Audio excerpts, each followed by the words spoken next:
So, simple question lang. What is loyalty for you? Loyalty for me is being contented. Because if you're contented, you won't look for any more person, right? Loyalty cause your contentment. Alam mo sinong pinaka-loyal? Yung aso ko, si Summer. Yan ang pinaka-loyal. Doon ko makikita yung definition ng loyalty. Na kahit ano man ang pinagdadaanan ko ngayon, kung ano mang sitwasyon ng emosyon ko ngayon, sino ako ngayon, tatanggapin ako ng buong buo. Yun ang loyalty. Walang judgment kung sino ka. Thanks, DJ and Kat. Kamusta Thirdies? Grabe, no? Talagang ang dami na mga tao na sobrang invested dito sa mga rumors regarding Catherine Bernardo, Daniel Padilla, and Andrea Brillantes.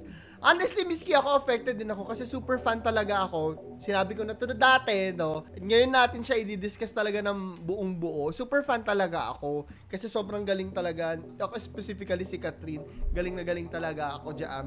At hindi ko rin alam kung bakit, no? Pero pag usapang mga ganito, invested talaga tayo, no? Lalo na pag may cheating. Of course, rumors pa lang, no? Pero yung overall theme kasi nung rumors na yan is yung cheating, which is wala pa nakakapagpatunay. Ito rin yung hula ko, ha? Hula ko lang to. Dahil sobrang tahimik lahat, medyo napapag-isip din ako, ano kaya to? Is this the way of the management para mapag-usapan? May ganun kasi talaga, di ba? Pag-usapan, magpa-promote ng movie, or number 2, nangingialam na rin yung management sa kanila kasi masyadong tahimik lahat. Sobrang tahimik lahat. Ano natin ha? Sila kasi yung mga pinakamalalaking artista ng ABS-CBN. Aminin na natin yan. Diba? Para sa aming mga millennials, Katniel talaga. I think Gen Z, eto, para si Andrea Brillant. Para sa akin ha, huwag niyo kawain, para si Andrea Brillantes yung sumunod sa yapak ng ni Catherine. Parang siya yung next na pinakasikat after Catherine, di ba?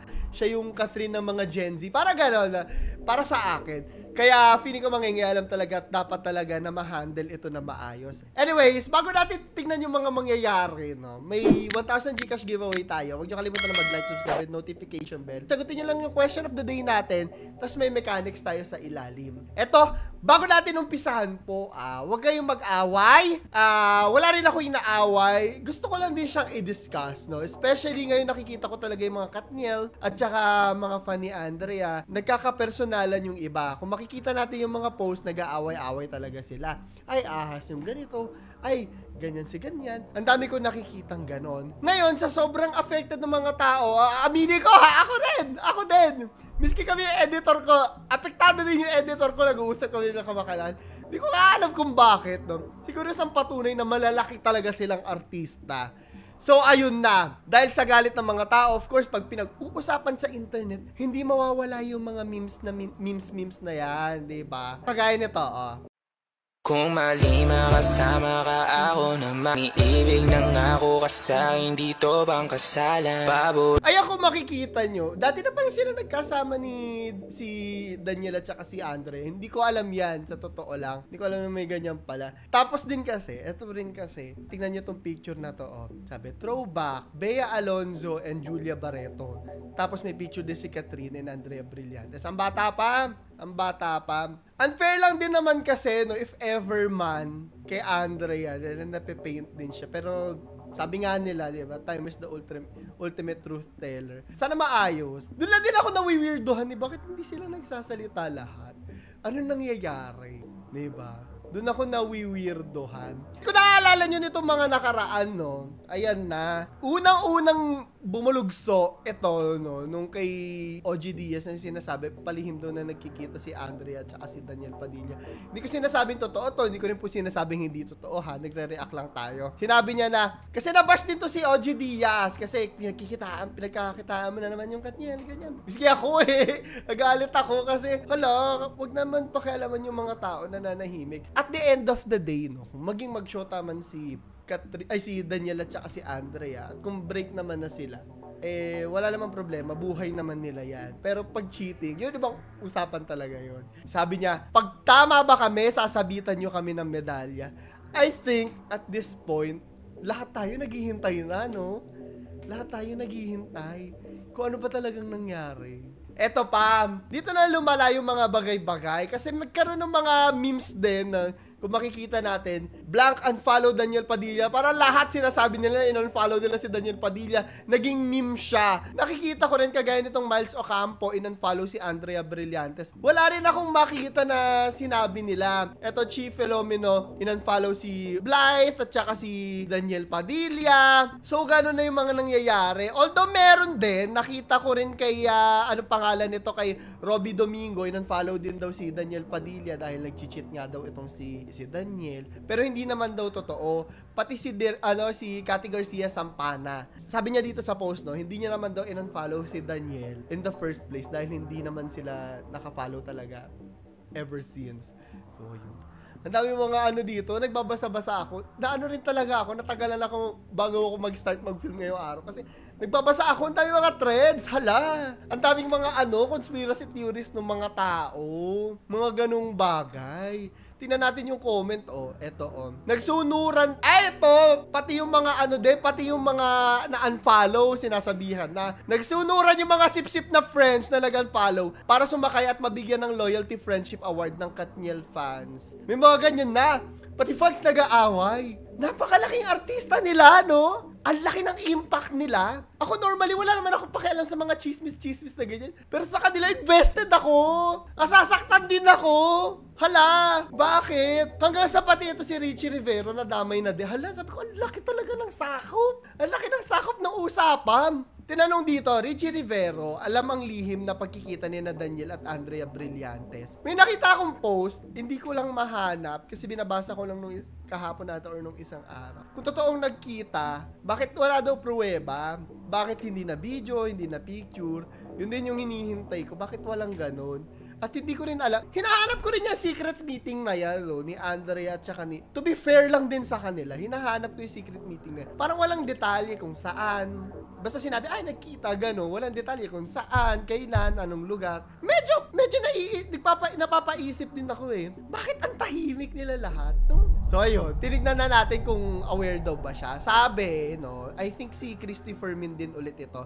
Ito na nga, alam daw ni Richie Rivero yung pagkikita ni Daniel pati ni Blythe. Sabi, alam mo kung alam niya yon at di siya nagsasalita, napakabait ni Richie. Oo, dapat noon pa niya yun sinabi para mas makuha niya yung simpatsya ng publiko at ng mga basher. Oh my ganun. Grabe, no? Grabe. Tingnan natin to. Catherine Bernardo's celebrity friends unfollowed Daniel and Andrea Brillantes over a rumored betrayal. Betrayal talaga yung ginagamit nila. Hala. Ito yung mga nadamay. Chief Filomeno, Robby Domingo, Loisa Andalio, at saka Miles Ocampo. Karamihan sa kanila wala ring sinasabi. Although meron din naman ako nakita, hindi ko lang alam kung legit to. Sabi ni Daniel, relax na kayo aming mga Katniels. Tama na ang pag-aalala. Breathe. Ako na ang bahala sa lahat. Mahal namin kayo sagad. So, dapat hintayin pa rin natin. Talaga. Sana maayos lahat.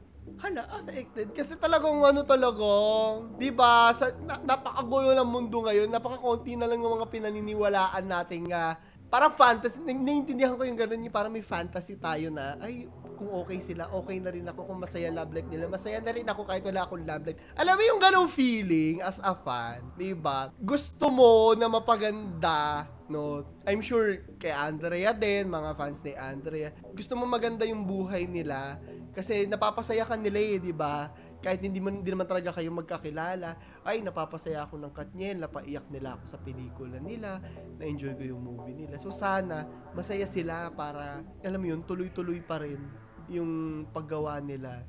Diba? Parang deserve naman nilang lahat. I'm pretty sure Miles Ocampo was following Andrea on IG pa. Ngayon, wala na din. Ang daming mga ganyang accusations, no? So ngayon kayo yung tatanungin ko, kagaya ko, bakit sa tingin nyo, sobrang apektado lahat ng mga tao pag cheating yung usapan? At eto wala tayong inaakusa, pero sa tingin nyo ba, ano nangyayari dito? May cheating nga kayang nagaganap? I want to hear your opinions. Ilagay nyo yan sa ilalim, meron tayong 1,000 Gcash giveaway. So yun lamang po. Si Claro the Third, papaalam. May nagawa mo dito, Bal? Igo, pao na tayo You have to climb up from here up to there. Let's start. Hayop. English. Ano nangyari, Bal? Wait muna. Bakit? Tired. Konti na lang, oh. Ayaw pala. Every 5 minutes stop. I think type ko yun. Kilala niyo ba yun? Pakilala tayo kung sino siya. Huwag na doon. Hello, I'm Captain. Kaya yun. Bal, mali ka eh. Nagkiso. Again. Okay, me. Ayusin mo. Wala ko. Meron kami 4 luggages and 2 hand carry. 2